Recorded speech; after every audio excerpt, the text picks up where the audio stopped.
Good evening, folks. This is Ed Mann. I have 7 o'clock. We're going to give it a minute or two just to make sure we don't have any late folks joining us this evening. For those of you that know me, if you're wondering why I have this stuff on my face, I've retired as a fire chief.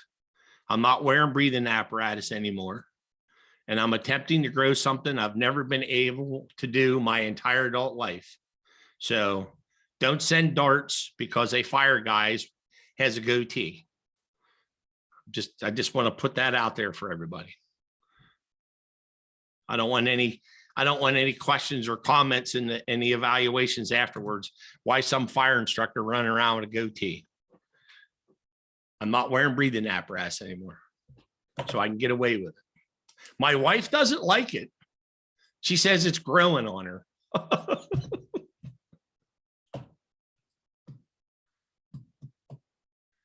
All right, we'll give it another 30 seconds and then we're going to jump in here.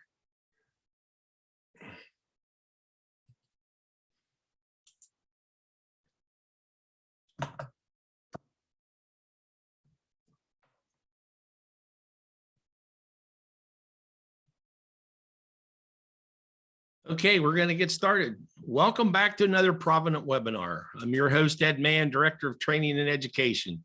Tonight, I have Paige Heller, Director of Clinical Services for BHS, to talk about first responder behavioral health, more specifically, suicide and post-traumatic stress disorder or injury.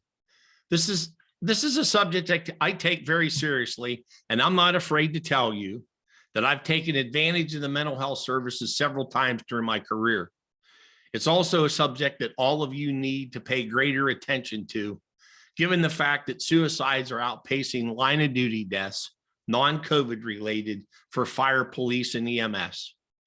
To our listeners who are coping well, please pay attention to what Paige will share tonight.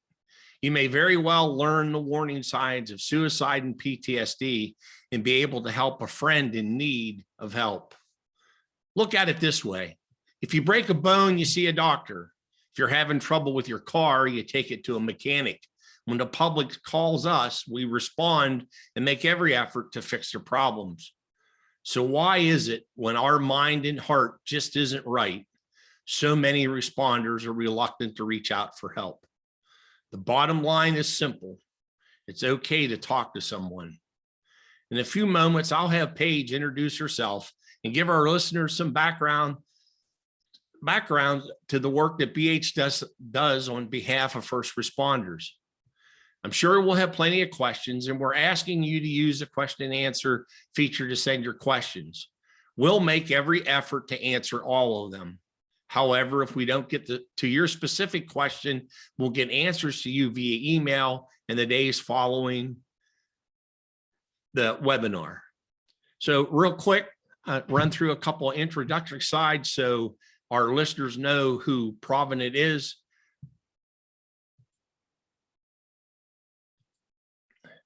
Provident got its start in 1902 as an independent insurance agency in the Pittsburgh area. In 1928, the owners of the company saw a need to create accident and health policies to help volunteer firefighters who were injured in the line of duty and needed some additional help. Today, we provide volunteer combination career firefighters, emergency medical responders with a multitude of programs. We also offer So Provident's been named by the Insurance Business America magazine for the last 4 years as the top insurance employer. Some of the emergency services program, we have an accident and health insurance policy that you could purchase, and it includes the ability to use our first responder assistance program, which Paige and her company manage for us. We also have a 24-hour accidental death and dismemberment policy, a group term life, a critical illness and cancer policy, and of course, our property and casualty insurance, better known as Fire Plus. And if you're a property and casualty client, you would have access to our Fire Plus Training Academy, which offers online training programs. Tonight, as I said, we're featuring Paige Heller, the Director of Clinical Services at BHS. And I'm going to stop sharing my screen. Paige, the show's all yours. Thank you, Ed. All right. All right. Can everybody see my screen? I got it. Looks good, Ed. All right, great. It's great to be here today. I'm happy to be collaborating with Provident. And like Ed said, we're here today because we want to make a meaningful impact on preventing suicide and do what we can to reduce first responder suicide.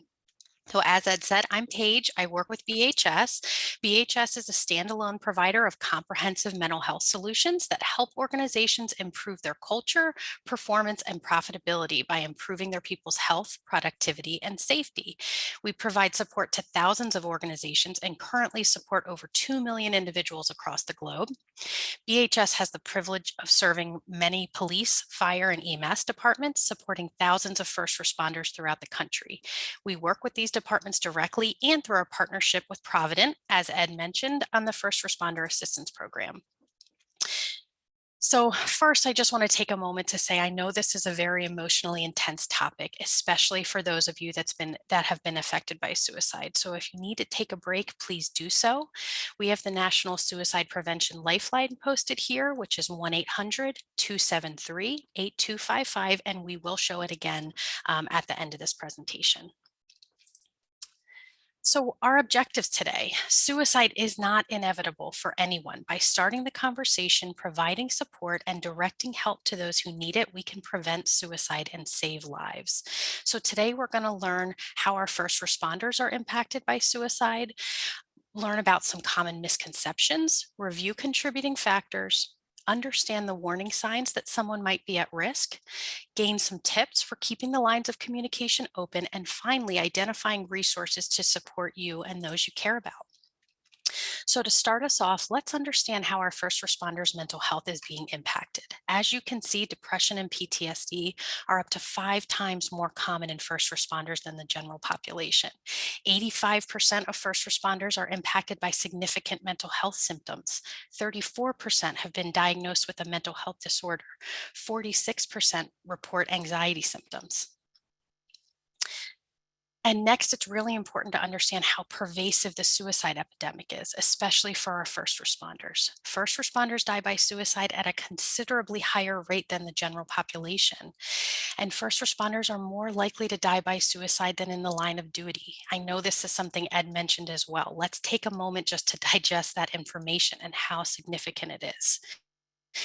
And even with that, these stats are likely low, as we know suicide in general is underreported, possibly by as much as 60%. So this is something we can't ignore. All right, so why are we seeing these higher rates of mental health conditions and suicide with our first responders? First responders are used to taking care of others, so asking for help doesn't come easily to them. Some of those factors that are contributing here: chronic workplace stress is one of the biggest factors. Their work environment exposes them to many hazards during their jobs, things like erratic sleep schedules, the fast pace of their work, long work hours, exposure to death, loss, injury. These are just regular parts of their jobs and dealing with threats to their personal safety. That really encompasses a lot in work environment there that's really important just to kind of take note of. Another reason we're seeing these higher rates is just the mentality that goes along with being first responders sometimes. That mentality that you just kind of have to suck it up and move on. You know, strength and bravery are really highly revered in the first responder culture. So anything that's perceived to being contrary to that isn't always acceptable for people. Stigma and fear, this is something we're going to talk a lot about tonight. And Ed touched on this in the beginning. The truth is many first responders believe treatment might help them, but they're fearful to seek help because they think it'll have a negative impact on their job. And finally, personal stress. These are things that we all experience, and it's magnified for our first responders because of all the things we've just talked about, like a demanding and sometimes unpredictable schedule. All right, so now let's talk about some common misconceptions about suicide. Asking a person about their suicidal intentions may encourage them to act upon them. What do you think? Put your answer in the chat box. Is this fact or fiction?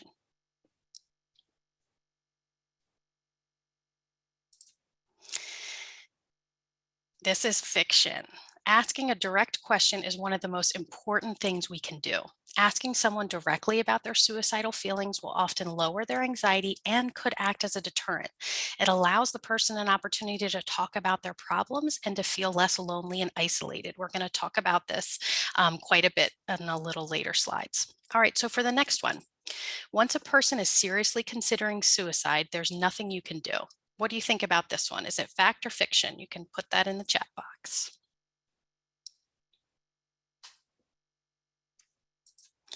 All right, this one is also fiction. Suicide is not inevitable for anyone. There's always hope. Most suicide crises are time limited. Some data has shown that on average, the time between deciding and carrying out an attempt is about 1 hour. So that's really important to keep in mind. If we can keep people safe during this crucial time period, there's hope. Generally speaking, suicide isn't about wanting to die, but instead it's wanting the pain to end. So most people who are considering suicide are in intense pain. They're overwhelmed with that and they can't see any way out except through death. It's a really important distinction because it's why intervention tends to work for suicide. People want a way out of the pain and they want help. So they're likely to take it when they're given the chance, even if they're a bit apprehensive. All right, last one. A person who talks about suicide is just seeking attention. Is this fact or fiction? What do you think? This one's fiction also. This is another really important one that I hear a lot. We should always take suicide threats seriously. If someone is talking about suicide, believe them. Talking about suicide gives us an opportunity to intervene. All right, so now we're going to talk about some risk and protective factors associated with suicide. We're also going to touch on some other things that we can do to normalize mental health and reduce stigma. Risk factors. So this is some of the individual risk factors associated with suicide. These are things we're looking to reduce when we see them. It's important to remember it's almost never just one thing. It's a combination of a lot of factors that lead someone to consider suicide. This list, of course, isn't inclusive of all the risk factors, but just some to be aware of that, I thought were important to mention today. So if someone's experiencing high levels of stress, isolation and loneliness, these can have a huge impact for people.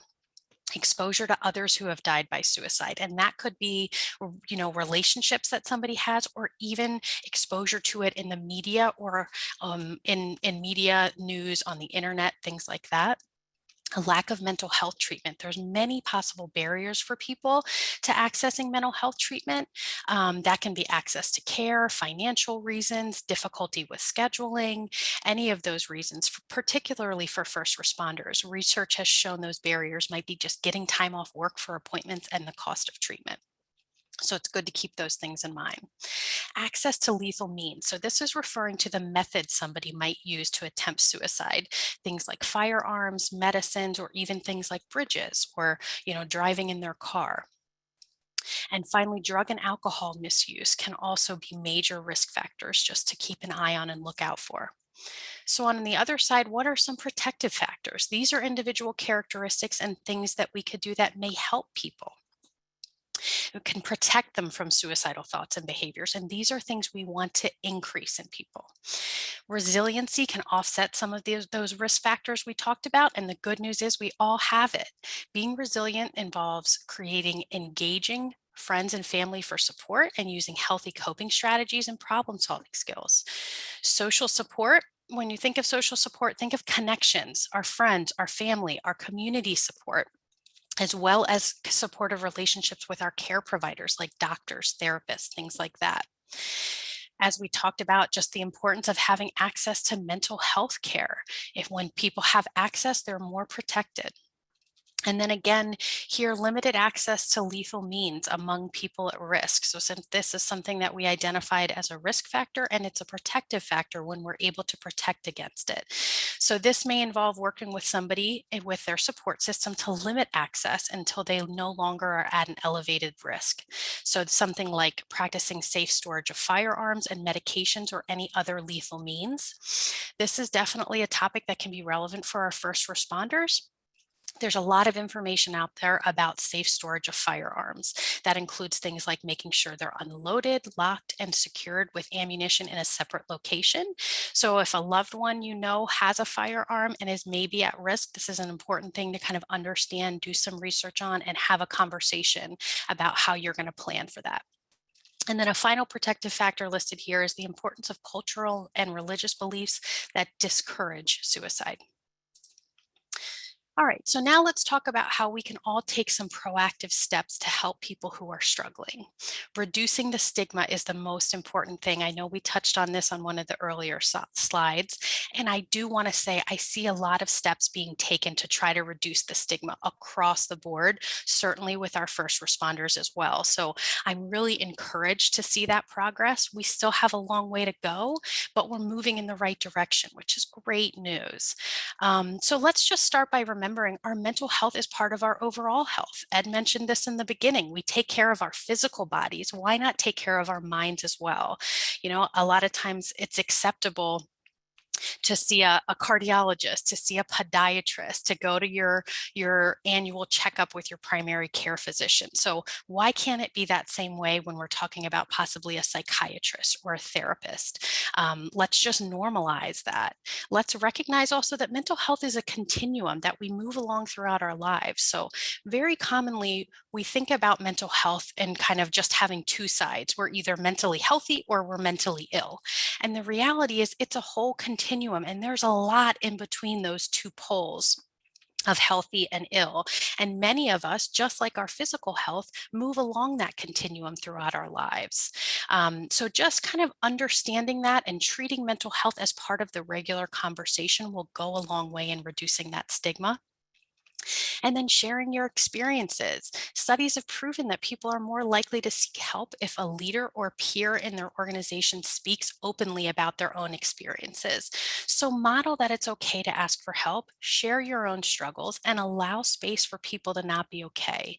The more we can talk about mental health is the more we can create safe places for others to talk about it, and the more likely they'll be to seek help when they need it. And some ways to normalize mental health specifically for our first responders. We have to find ways to take a proactive approach here.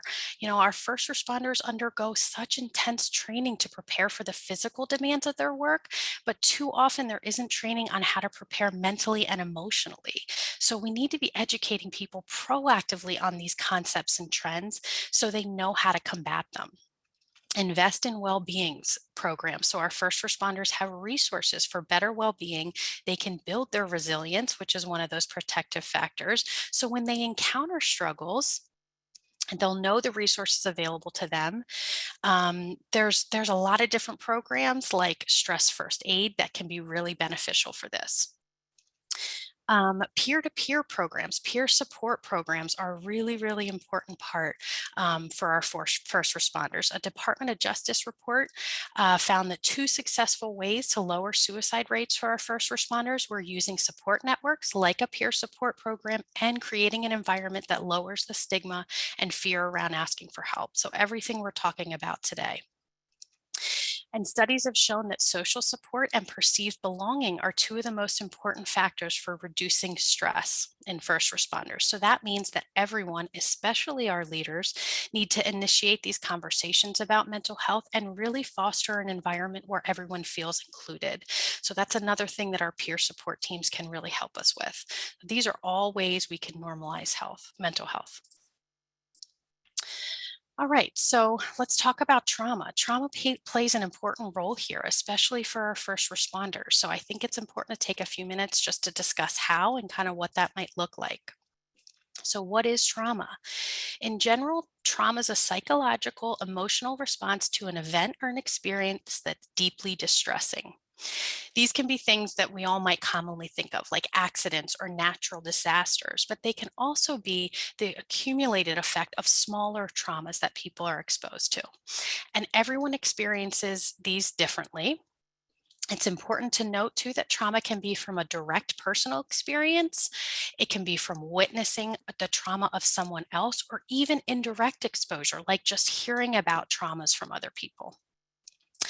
And as we know, first responders are exposed to these traumatic situations routinely. These are things for them like exposure to death, catastrophic events, risk of bodily harm and injury, just to name a few. So, how do we recognize a trauma reaction? After a traumatic experience, the body has a normal reaction that could involve things like flashbacks or reliving some aspects of a traumatic event. And it might feel to the person as if it's happening right then again. So they're literally reliving it. Hypervigilance is another one. That's the experience of being on edge. If you've ever talked to somebody or yourself been through a traumatic experience where you're kind of more jumpy or on edge, that's a sign of just a trauma response. You may also see someone just avoiding similar situations to the one that caused the trauma in the first place. That could involve something like calling out of work because they just can't get back into that situation. Be on the lookout for just emotional responses, things like fear, anger, numbness, and then sleeping disturbances and nightmares. That's a big one that we see a lot too. And it's really important to note here that these trauma reactions are not a sign of weakness. A trauma response is the body's natural response to an event that's occurred. So just understanding that simple fact that this is really a normal response and an automatic response that your body has can be really helpful. It doesn't always make sense why something might be impacting you, especially for our first responders. I hear a lot people say, I've been through this 100 times, but there was something about this one call or this one incident that really impacted me. And that's very common. So again, it doesn't always make sense why. There might be some small detail or something in that event that has really impacted you. Or again, like we talked about, it could be this kind of accumulated impact where just having this re-exposure over and over again can really impact you. Another thing to note about our first responder population, especially, is that, because these people are working on the front lines and because of the pace of their job and how quickly they have to kind of move on to the next thing, they don't really have time to recover in between their calls and in between this exposure to these traumatic events. So that can really compound this problem. So finally, a disorder occurs when the trauma response becomes chronic. So, again, all of this is kind of that normal reaction. When this is happening for an extended period of time, it's a good idea to reach out for help at that point and understand, okay, is there something else going on here that I really might need some support with? So, why is this important to us today? Why are we talking about trauma? Well, it's because people who have experienced a trauma are also at a greater risk for suicide. The greater the trauma, the greater the risk for things like alcohol abuse, drug use, depression, suicide attempts, and other negative outcomes. So, the good news is, as we discussed earlier, resiliency can offset the negative outcomes of trauma. We know that simply having an opportunity to process a traumatic event, arming people with knowledge about trauma response can really help facilitate recovery. So, again, just going along with that theme that there's always hope, there's always something we can do to support people. Just having this knowledge can be really beneficial. So if this is helpful for you, share it with somebody, especially if you're a first responder, just to help them understand, having these kinds of reactions are normalized. Start kind of incorporating those types of things in your conversations. So now we're going to discuss the warning signs. These are general things that tend to be more common among people considering suicide. Each person is different and unique, of course. The most important thing is to just have a trusting and open relationship all the time with somebody, not just in time of crisis. The more we can check in with each other, the more we'll know when something has changed and we'll notice the signs if something's off. And we hear that a lot with somebody who may have attempted or completed suicide, where their loved ones might say afterwards, I knew something was a little off, but I didn't know what it was. Or, now I can kind of put together some of the pieces, but I didn't see it then. Or perhaps they did see it, but they didn't know what to do. So, things to listen for. Someone talking about wanting to die, saying things like, it doesn't matter anyways, I should just end it all. We talked about that at the beginning. When somebody's saying things like that, listen to them, take it seriously. People expressing feelings of hopelessness, people feeling trapped or being in unbearable pain. We touched on that earlier as well. Someone saying they have no reason to live. or feeling like a burden to others. You might hear people saying something like, I'm such a burden, or everyone would be better off without me. These are all definitely some signs to be aware of. And I would say just some kind of red flags that are going to lead to you wanting to check in with somebody about some of these things. What are some other things to look for? Look for changes in behaviors and mood.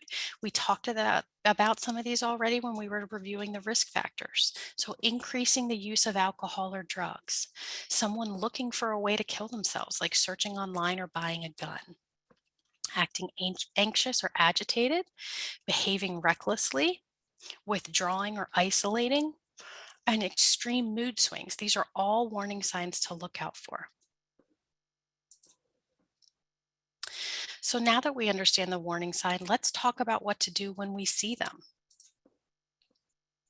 So most importantly, just talk to the person. You don't have to be a therapist or a mental health professional to help someone who's struggling. I think that's really important for people to hear. Again, when we hear people saying, well, I heard somebody saying things and yeah, maybe they were some red flags, but I wasn't sure what to do. Just talk to them, be there, be available. We know now how isolated people feel when they attempt suicide, that they feel like there's no way out. So sometimes all you have to do is be present for them. We talked about reducing stigma, make mental health a normal part of your conversations, check in with people on how they're doing, let them know it's okay to be vulnerable by doing that yourself. We talked about that, especially with first responders, how important that can be for people. And people just want to be heard. I hear this all the time in my line of work where as counselors, we always feel like we have to have this kind of perfect thing to say to somebody, or we might feel like we have to solve somebody's problem. And in reality, a lot of times the things that have the biggest impact is just being present for people and being available. What we hear from people all the time is just thank you for listening. Thank you for being there. It's not that we actually did anything. It's that, we gave people time. We were present. We allowed them just to share what's going on with them and be a listening ear that cares about them. So that all of us kind of have innately in us in being human. So just remember, when you're getting ready for these types of conversations or you're thinking you should check in with people, you already have what it takes. You just need to be there and be present.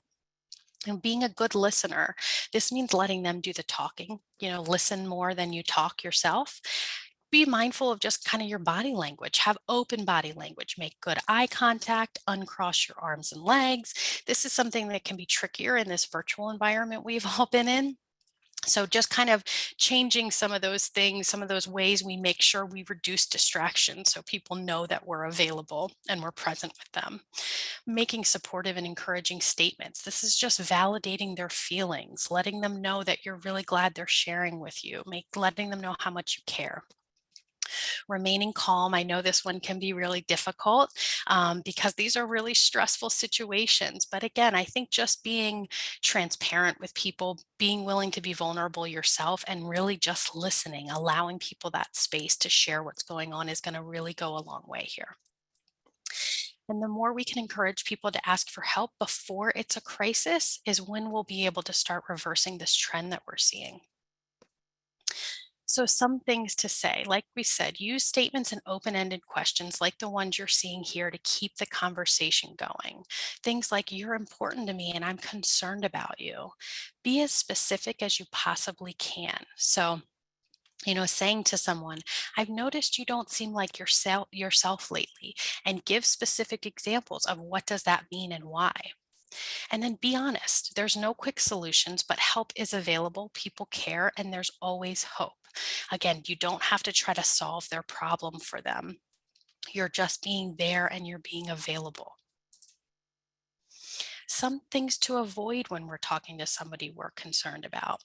Stigmatizing mental health. So, we talked a lot about how reducing that stigma is a really big part of this overall solution. But things to be aware of, just like the language that we're using and how that can stigmatize mental health, especially when it's in times that we're not in crisis. If we're saying words like crazy or wacko or weirdo to describe people, somebody that might have a mental health concern is going to kind of get the message that it's not acceptable if we're using language like that. So, really just try to kind of take a step back and be mindful of those types of things.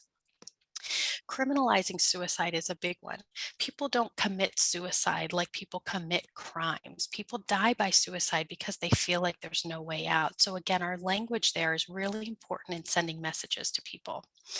And then just avoiding statements that trivialize what somebody's going through. Oh, you'll feel better tomorrow, just get some sleep. Or what do you have to be depressed about? And you might not understand why somebody is feeling the way they do. Chances are you definitely might not understand why they're feeling that. But it's really not about you. It's about them. Their feelings are real for them. So that's the most important thing in this situation. All right, and ask the hard question when you're talking about suicide with someone. I know this can be really difficult. And again, it can be scary, but one of the most important things you can do is to ask about suicide directly. Are you thinking about killing yourself? By asking directly, it makes it easier. The person can just say yes or no. They don't have to think about how to bring it up or how to say it. You're directly giving them that opportunity. You're opening the door for them to make it okay. And you'd be surprised at how often people say yes to this question. Research shows that if someone's considering suicide and you have that trusting relationship that we've been talking about, and you ask them directly, they will say yes. Again, this goes back to what we talked about earlier. Generally speaking, people want help. They just don't see a way out. They don't see any hope. So if we're able to give them that, usually we're able to help. So if someone says yes to that question, what do we do? Well, again, like we just talked about, allow space to have that conversation. Don't try to solve their problem. Just listen. Allow them space to share. Empathize with them, like we discussed, and then suggest some help and resources. In a couple slides, I'm going to show you some of those resources. If they have a plan and it's imminent, meaning they're in immediate danger, then you call 911. The National Suicide Prevention Lifeline is here. If they say no, again, just listen, empathize, let them know you're there to help and support them. Let them know you're concerned for them, suggest some places they can get support, like a counselor, and follow up and check in with them. That's a really important part of this puzzle. You're taking the steps to check in with people, to notice some of those red flags that might be going on and taking an interest in them, letting them know you're concerned for them.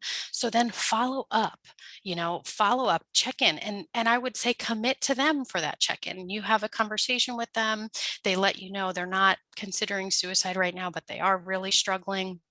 You suggest some resources, and then maybe say, I'm going to check in with you in tomorrow, or I'm going to check in with you in a couple of days and just see how you're doing. I'm going to check in and see if you were able to access any of those resources that I gave you. These can be really great ways to kind of show our commitment to people. It's an opportunity for us to show up and, again, show that we really care. And let's talk about some resources that are available when we're talking with people about suicide. Again, these are really important.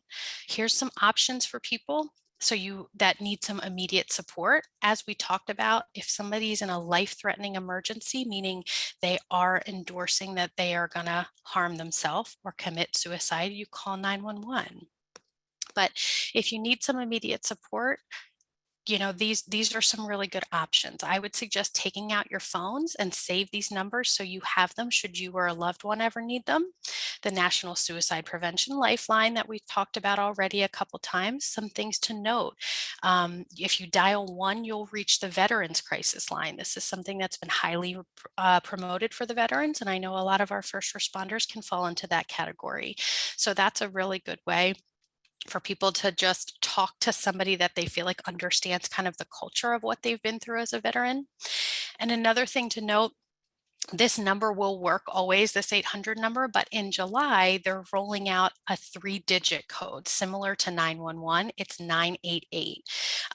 So starting in July, people will be able to call that number to access the National Suicide Prevention Lifeline. And again, it's a way to try to just make it a more common number, just like 911, that is always at top of mind for people and they know they have access to it. Some other helplines that are important, the National Volunteer Fire Council's Fire and EMS helpline. These are all 24/7. The COP line, which offers peer support for current and retired law enforcement officers and their families. Safe Call Now is a 24-hour crisis line and support service for first responders, emergency services personnel, medical professionals, and their family members nationwide. Crisis Text Line is another really important one. You can save that number, 741-741. And a lot of people sometimes, if they just prefer texting or they feel more comfortable doing it that way, it feels a little more confidential to them sometimes, or a little less scary than talking to somebody, then they can do that. Use Crisis Text Line. Again, that's also 24/7. And then suicide.org is a way for those individual, for you to get some resources for in your individual states, like some helplines, some other resources for that. A lot of states locally have access to resources like mobile crisis teams or other things. So it's really good just to be familiar with some of those local resources. And I would say the other thing is just make sure you educate yourself on resources that are available to you. Like if you have an assistance program, that's like what my job is through BHS. Those EAPs or assistance programs are also available 24/7. They can help guide you through, some support and resources. And this isn't just when people are in crisis. And I would say for all of these numbers, keep in mind loved ones, family members. If you're concerned about someone and you're not sure what to do, you can access these resources as well, and they can talk you through kind of what to do, what's going on, some of the typical red flags and warning signs like we were talking about today. So these are really, really great resources. They're confidential, they're 24/7, so please don't hesitate to reach out to them. All right, that was a lot of talking. I hope this information was helpful. Now we can have some times for questions. So go ahead and put your questions in the chat. I am going to stop sharing my screen so I can see it and we can just kind of talk about what's going on. All right, just give me 1 second to get caught up here.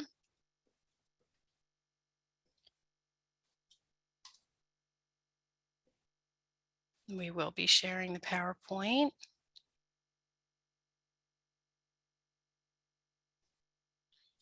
Paige, I don't think we have any questions in the QA. We have a lot of comments in the chat. Okay.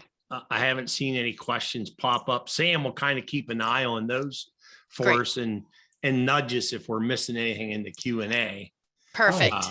I haven't seen any questions yet. Oh, here's one from Randy in the chat, if you see that. All right, I see. Randy, what if you see the signs with someone and they deny the allegations? How would you handle this? This is a great question. I think it depends what the signs are. So something we encounter a lot is maybe people might share information on social media. And then when they're approached by someone directly, they might not be willing. They might kind of say, oh, I didn't mean that, or that wasn't serious. We can't force anybody to get help. If we have proof, of course, in that moment that they're a danger to themselves, then we call 911. But it's a lot of times in that gray area that we all struggle. So I think a lot of the things that we talked about today are really important, letting them know that you're concerned about them, giving them that specific information, Randy, that you have about why. I hear you saying you're okay, but this is that behavior that's really concerning to me. These are the things that I'm noticing about you. And really trying to reassure them, of course, this can be really sensitive for people. It can definitely put them on the defense, especially if it's associated with their job because they're concerned about implications or ramifications there.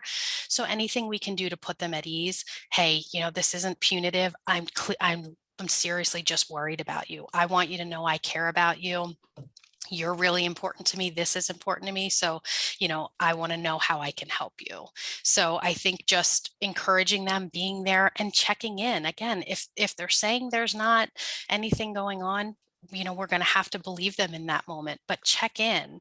I would say also, if you know a loved one or family member, or somebody in their support system, a close friend, you could check in with them and say, hey, have you talked to, your spouse about this? Or have you talked to, your colleague? I know you're really close with them. Would it be okay if I reached out and maybe we could all have a conversation about how you're doing? So I'm able to share kind of some of my concerns and make sure that they're aware of the same thing. I think there's a lot of different ways we can look to support people. But again, I know that gray area. And when somebody isn't endorsing it and you're really worried about it, can be really tough. So we do have a question here, and this is a favorite of mine. And Paige, we had this discussion when we did our podcast with one another. And here's the question. In my experience, most clinicians through EAP are out of their depth when trying to help firefighters, not only firefighters, but first responders. Do you have any advice to finding clinicians vetted for helping first responders? Yeah, it's such an important point, and it's so valid, Eddie. So I appreciate you saying that. I think first of all is just be your own advocate, whether it's for yourself or someone else. It's okay to talk to your providers. If you're thinking about going to see somebody and there's a certain experience that you're hoping they have, like with the firefighter culture, for instance, like you're bringing up, I would talk to them about that and look for that. There are a lot of clinicians that are trauma informed and that do have really great experience about this, but I know it's so important to talk to somebody who's going to be a good fit and that you feel like understands that culture. What Ed's talking about is through BHS, through our assistance program. We do, because we support a lot of first responders, we make sure we have clinicians that are specially trained in this. We ourselves that answer the phones are trauma informed. We have a lot of experience with that culture and kind of how that can impact people, so we can reassure them. So if you're working with a company like your EAP or something, I would just let them know that's really something that you need. That's an important part, for you, is really to find somebody that would be a good fit with that kind of experience.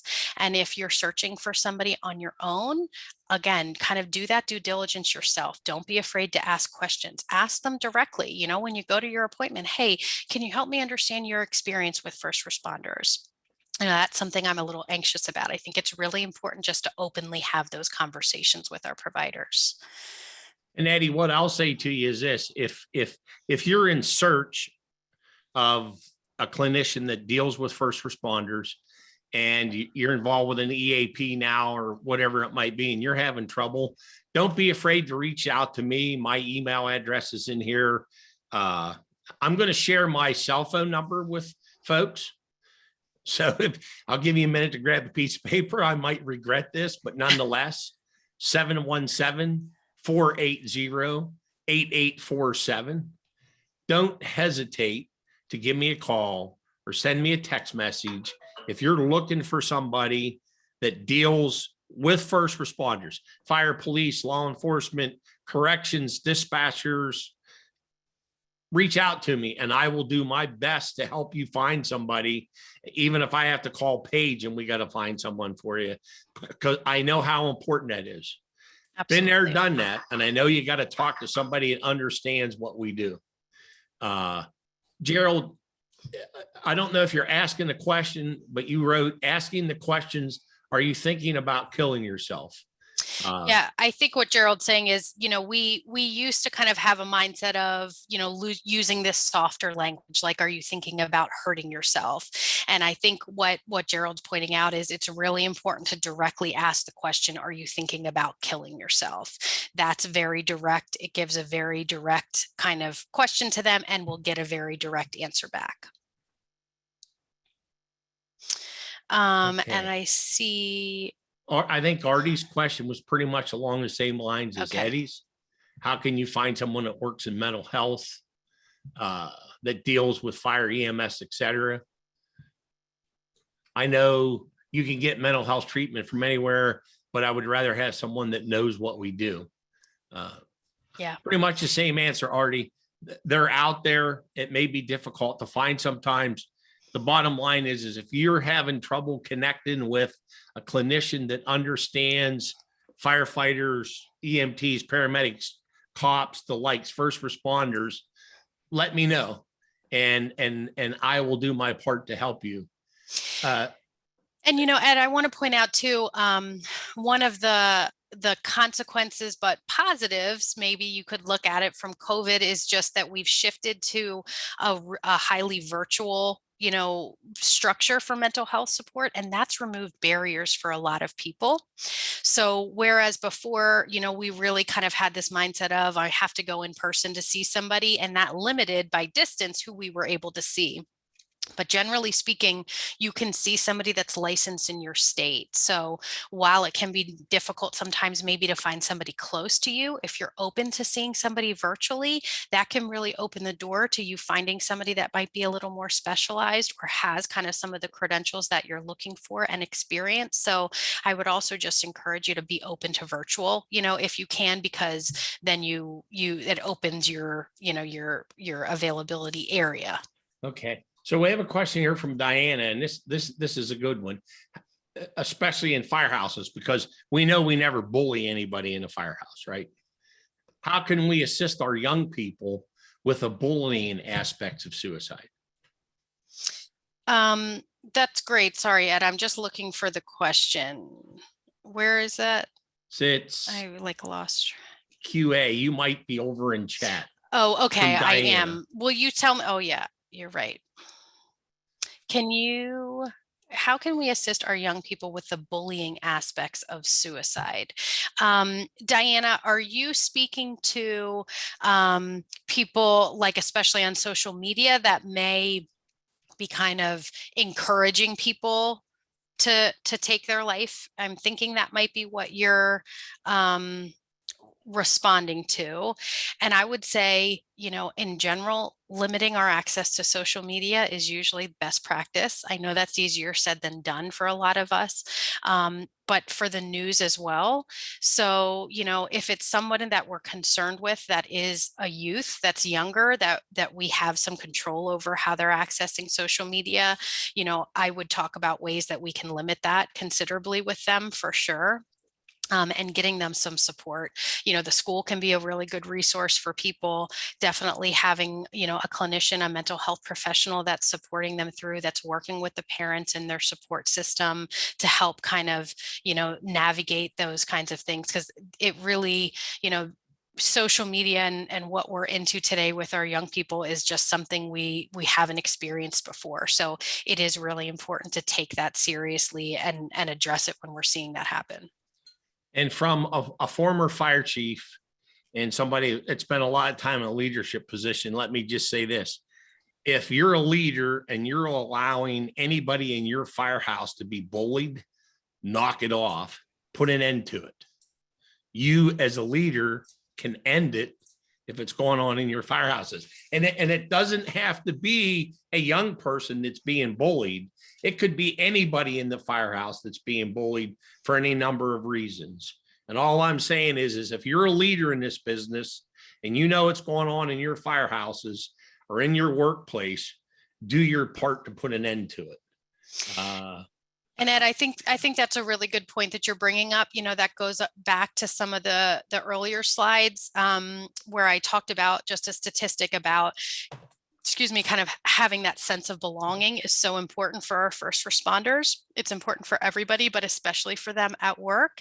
And something like bullying, it can commonly happen with new recruits that are coming on board. It's been known to happen with women sometimes, and it's just part of the culture. Sometimes people don't even realize how damaging that can be. So I think that's a really good point, Ed, of just, stepping back and making sure you're aware of how these things might impact people, things that might have seemed like, oh, well, that's always happened and it's been fine. We understand now how those things really have an impact. So taking that kind of stuff seriously, I think, is really important. Okay, so we have another question here from Eddie. It's my understanding that EMDR therapy is the only clinically proven RX that helps Treatment. with PTSD. Would you recommend searching for clinicians licensed for this therapy? And do you have any experience in EMDR? First of all, EMDR. So our listeners know what EMDR is. So let's start with talking about EMDR and should we recommend searching for clinicians that just do this.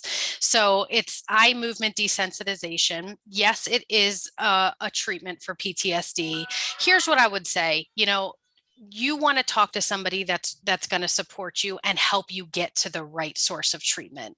So while I would say, I know some people can be really well informed, but just like I wouldn't recommend diagnosing yourself with a medical condition before you talk to a doctor, I wouldn't recommend diagnosing yourself with PTSD. I would talk to somebody first. I would always rather see people get connected with somebody sooner than looking for this kind of perfect person that they think is the only one that can help them. Your provider that you connect with will talk to you about the best treatment. And if that's not them, they will get you to the right treatment and help get you connected with care. They can talk about your options and kind of what that looks like. So yes, I have heard from a lot of people that that's a really good treatment. I would say don't limit yourself. If you can find somebody again that you feel like is going to be a good fit, don't focus on kind of, the treatment. Just focus first on talking to somebody about what's going on and exploring kind of what the best avenues are and go from there. Okay, so we have a few comments here. There's a critical incident stress management team here in PA. I can talk specifically about Pennsylvania. To those of you from other states, if you have regional critical incident stress management teams, don't be afraid to use them. I know here in Pennsylvania, our regional medical councils have them, and they typically will work in another area. So for example, in my county, the Seven Mountains EMS Council would not do critical and stress management here in our county. They would use another team. So it works. It may work differently in each state, but if you have them available to you, they're a great resource. Yep. And I see a couple comments about CISM teams. And for anybody who might not be aware, that stands for Critical Incident Stress Management, or sometimes it's referred to as CISD, Critical Incident Stress Debriefing. And that's typically, it's part of what we talked about today, that we know it can be really helpful for people after they've gone through a traumatic incident to get together, usually in a small group format. It can also be done in a bigger, format that's less interactive, where they can really kind of debrief, talk about what they experienced, talk about kind of some of these typical trauma reactions and what we are typically expecting to see from people, and how to notice kind of the signs where you might need to look for some help. And you're right, some of those local CISM teams probably have local resources and are aware of them, which is wonderful. Our peer supporters can be trained to do this, which is great. This does not have to be a mental health professional. I myself am, and do that response. But again, anybody can be trained for that. And it's a really, really great resource to have in place. Okay, so we have another question popped up from James Schwartz. Do you think that compassion fatigue is sometimes misdiagnosed as PTSD? Yeah, it can be. That's an interesting question, James. And I think it is a fine line. And I think it's a good thing to talk to, with a professional if you're not sure what's going on. Just burnout, compassion fatigue, these can really, really impact us. And again, when we talked about some of just the way the work environment is for our first responders, it doesn't allow for a lot of recovery. That could be from trauma, or even just to get a break. We have these long shifts. We're responding quickly, to call after call without time to kind of take a break. And that's really, really important to be able to kind of process and break. So it certainly could be misdiagnosed. I think it's important to talk to somebody about kind of what that looks like, and really just develop kind of some of those coping skills to help protect yourself. So Paige, I don't want to put you on the spot, but could compassion fatigue lead to PTSD? That's an interesting question. I guess I don't know the answer to that. I think it depends, I'm not a diagnostician, so I don't like to, I myself wouldn't specifically diagnose somebody with PTSD, but I would say if they're exhibiting those signs over a long period of time, it's definitely when we want to talk to somebody, and they can really help kind of understand what's underlying, what's going on, when are these symptoms, things like reliving, things like hypervigilance. Those are really unique to kind of a specific trauma response. Whereas compassion fatigue can have a lot of those kind of, things like numbing and irritability and things like that, but it might not have some of those other factors. So at the end of the day, back to your original point, you know yourself. If you're not yourself, and for maybe with James, you're treating patients differently than you always had before, and you're losing your compassion for your patients. Maybe it's time to go talk to somebody. Maybe you do have PTSD. Maybe just talking to someone can help you with the compassion fatigue. The bottom line under all this is it's okay to talk to somebody. Yeah. It's okay to ask somebody that might know, hey, am I okay? Or do I need some help? What, Yeah.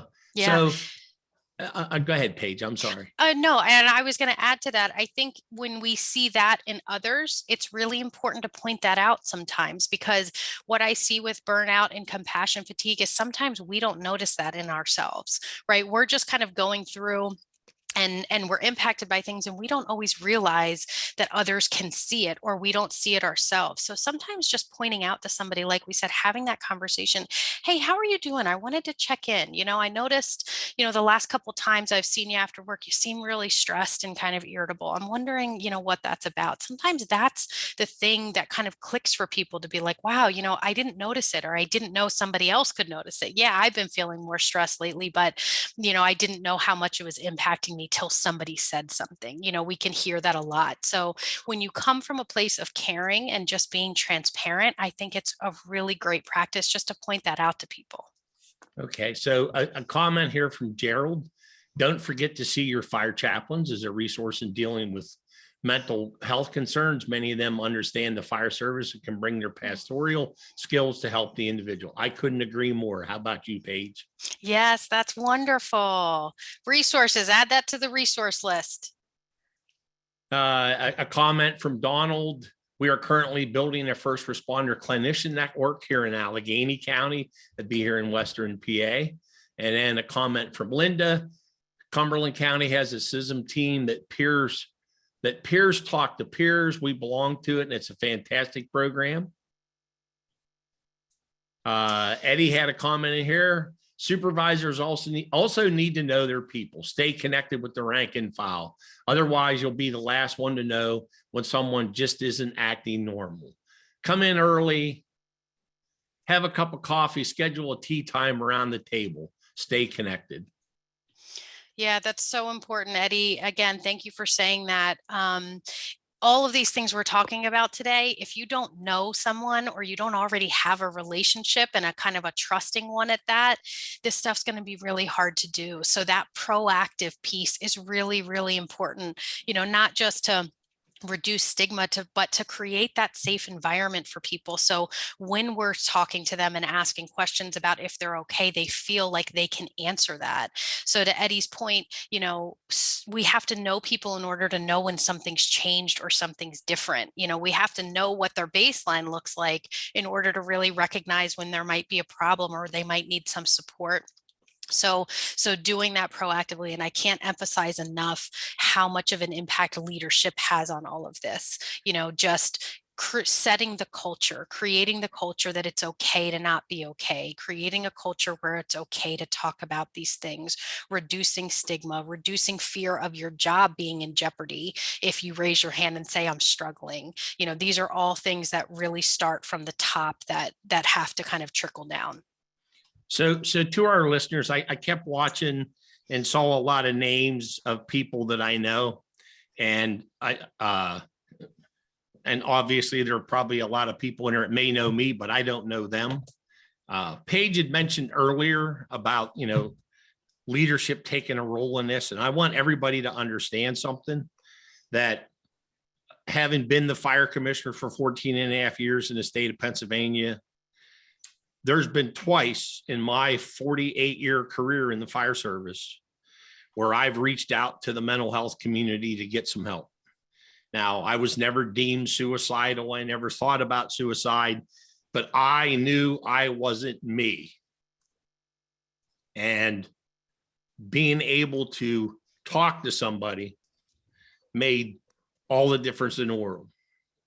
And I'm throwing that out because I want you all to know it's okay to talk to somebody. When something's not right with you. whether it's physically, emotionally, mentally, whatever it is, it's okay to get help. And I see we just had another question pop up. Before we go to that question, the other point I want to make is that, and look, I'm not looking for extra work and I'm not trying to promote myself, but I have a 2-hour class that I put together here late last year. It's a suicide PTSD awareness program for first responders that I deliver in person. If you're interested in having it delivered in your community, all you got to do is drop me an email. It's not limited to Pennsylvania. I'm not going to ignore you if you're not a client of Provident. If you ask for the training, we'll do what we can. Artie made a comment, 911's coming to work. 911 centers as well and fire EMS. 911 centers need to work better at making sure the staff is okay after bad calls. Artie, you're absolutely right. And that's why I included dispatchers. And if I do my class and dispatchers are there, cops, I don't care. I don't care because the signs are the signs regardless of where you work. Let's see. Patrick Traxler has a question. Does BHF offer further training in these matters for folks such as fire chaplains? Yeah, absolutely. Again, you can reach out to Ed or Ed, you can include my information or Sam whenever we send out the information. So we can definitely discuss kind of all the different ways we can support. But we do help develop kind of peer programs. We do some of that similar training that Ed's talking about. We do crisis response. We have full scale assistance programs. So there's a lot of different ways we can support. All right, so I'm going to take one last comment here, and then we're going to move to our closing for this evening. David, I will be developing an info page for my department with these ideas and suggestions.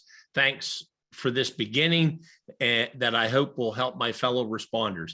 David, if you need any help with it along the way, reach out to me. If I can't help you, I can reach out to Paige, and we'll no doubt have her contact information at the end of this as well. So yeah. We're going to move on to our closing. Again, I appreciate everybody taking the time to listen tonight. I appreciate the questions that we got. Paige, I want to thank you for a very informative presentation. I hope our listeners will take the message to heart and understand that you don't have to go it alone. It's okay to talk to someone. So Paige, tell our listeners how they can take advantage of other services BHS might offer. Yeah, so like we just kind of talked about a little bit with some of the questions, we can absolutely help with some of that CISM or crisis response when you know you've been impacted by something, your team, and we can really do that consultation up front to understand what is the best response for the team, how are people impacted, what might that look like. Sometimes that might be addressing with leadership first and kind of helping give them the tools to support people, and then supporting some of our direct staff. So we can really talk about what that looks like. And like I said, BHS has a lot of different options. So, you know, what we usually do is just start by consulting about kind of just what does your mental health strategy look like in your organization, and really see what we have that will fit with that. So anything that you might need, please let us know. And Ed, I just want to take 1 second to address one other thing I saw in the chat earlier that I forgot to mention, but somebody brought up accessing EAP services for themselves in the past and having to go through maybe a provider or two until they found somebody that they felt was a really good fit. And I really appreciate that point, because I do think it's important for people to understand the fit is really important, and don't get discouraged if you don't get it right away. That's the ideal, that you have somebody that's able to find somebody that's a good fit and you have it right at the beginning. But if not, again, there's always hope. There is somebody that will be a good fit. So just being willing and open to kind of try again and not getting discouraged is really important. Thanks, Hope, for catching our Paige. Sure thing. Well, hey, Hope, Paige, you're a clinician that helps people. Hope's a good nickname, Paige. To our listeners who have a Provident accident and health policy, whether it be your fire department, your ambulance service, maybe your relief association, please remember that you and your immediate family can take advantage of the services offered by BHS. for free by calling 855-207-1747 or visit Responders First Call, and that's with the number 1 stcall.com. These links will be provided when we send out the email. Please keep in mind that you can get help with stress management, depression, family conflict, anxiety, grief, loss, relationship, financial or legal, addictions, problem gambling, children or elder care. And again, not only you as a member of that fire department, ambulance service, or relief association that has that accident health policy with Provident, you can get the help, but your immediate family's entitled to it as well. For those of you that may not be Provident clients, if you're in crisis and you call that 855 number, BHS is not going to turn you away if you need help. I'm just throwing that out to you. So if you're not a client, don't be afraid to call that number if you immediately need some help. If you're a career firefighter and a member of the International Association of Firefighters, you can call 1-866-965-3074. Paige had the National Volunteer Fire Council shared a load program phone number up earlier. The National Suicide Prevention line is also available, and it's 1-800-273-8255. And it is also, it'll be sent out along with the email. The bottom line's simple. There's plenty of help available. Please don't subscribe to the old school mentality of suck it up. It's okay to talk to someone. Paige, I want to thank you again for a great presentation, and thank you for the work that you do for first responders. We'll be uploading this evening's presentation to the Provident YouTube page. As a reminder, there'll be a very short 5-question survey at the end of the program. Please take time to complete it. If you have questions or need additional resources from today, or you have an idea for a future webinar, please email us at info@providentins.com. We'll get back to you as soon as we can. This wraps up another Provident webinar. Join us on May the 16th when AJ Heitman, Steve Worth, and J.R. Henry will join us when we discuss national issues facing EMS. Until then, stay healthy and stay safe.